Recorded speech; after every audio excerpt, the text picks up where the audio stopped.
For every game developer, one of the best parts of development is bringing people in early. These guys are the best of the best, and they're looking at our game, and we just hope that they enjoy what they see. Just being a part of this, even though it's just for a day, is a remarkable experience. Being able to try something before everyone else, it gets the driving me going. I'm all excited. You see this competitiveness, this sort of how can I use what he just told me to my advantage. That's all we've ever wanted, be able to give our input and make the game that we all love and play that much better. Kill confirmed.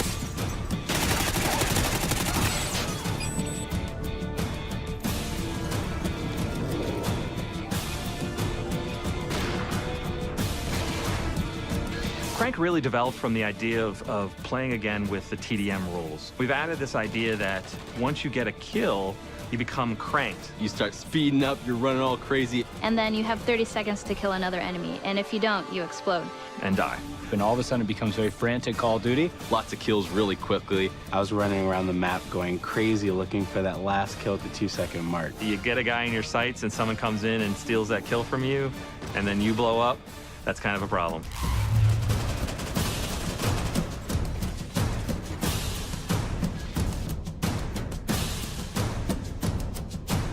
With Search and Rescue, we realized we wanted to build upon Search and Destroy. It's a search and destroy type of game, except when you die, you drop a tag. Your teammates can go pick up your dog tags and revive you. But if the enemy gets it, you're out. It requires a lot more teamwork, a lot of communication when you're playing. You're playing chess, not checkers, when you play Search and Rescue. Creates a whole different dynamic in Search.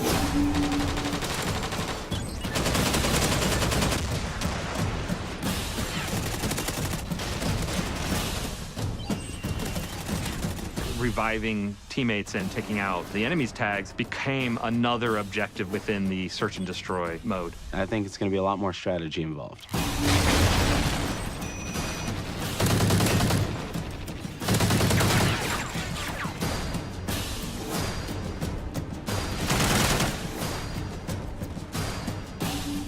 Now we have the contextual lean. Where you get up to a corner and lean left or right. I think it's great, and it's something that needed to be introduced into Call of Duty, and I love the way that it was introduced. Knee slide's badass. To be able to slide and then get into a position and be ready to roll in that position is a unique thing in Call of Duty. Basically, when you're sprinting, you do like a cool slide animation. I was sliding all over the place with that thing. And also the mantling ability. Basically, when you're climbing up on stuff, you like carry your momentum with you. I loved that. It just promotes faster gameplay, more swift movement.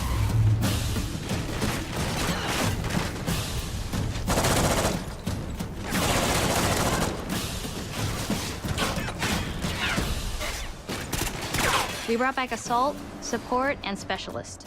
And with Assault, I saw a lot of people choosing the dog, and it's one of my personal favorites as well. To have this companion, this dog that helps you out, is so cool. It'll growl or bark when there's an enemy nearby, so you may be alerted to someone upstairs or right out the corner.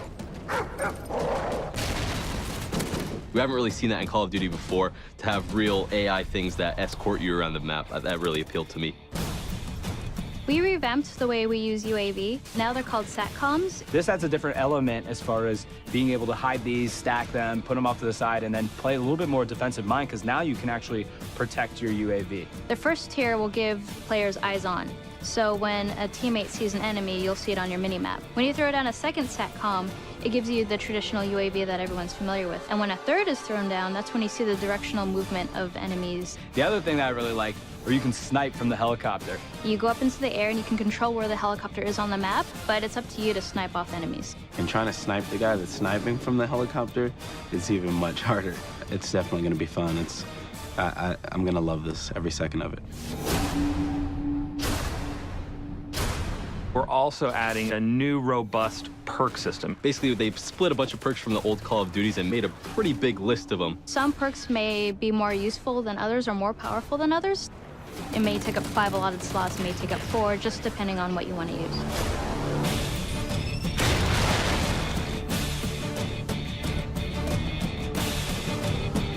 Usually when you're playing online, you have your headsets and you're calling out where enemies are, but sometimes when you're here in the moment, you forget to.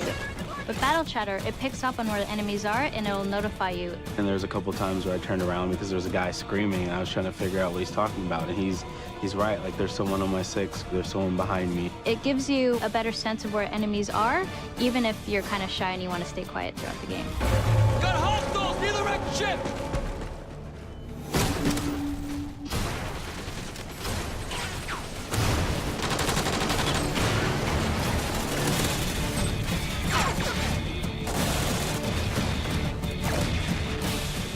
Working on Call of Duty Ghosts has been an amazing, close to the finish here.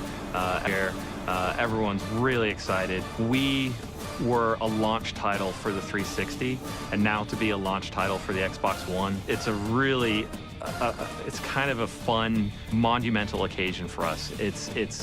We know it's a lot more work. We know it's a lot harder, and that actually, I think, just drives us more. And I'm really excited about how Call of Duty Ghosts is going to turn out on Xbox One.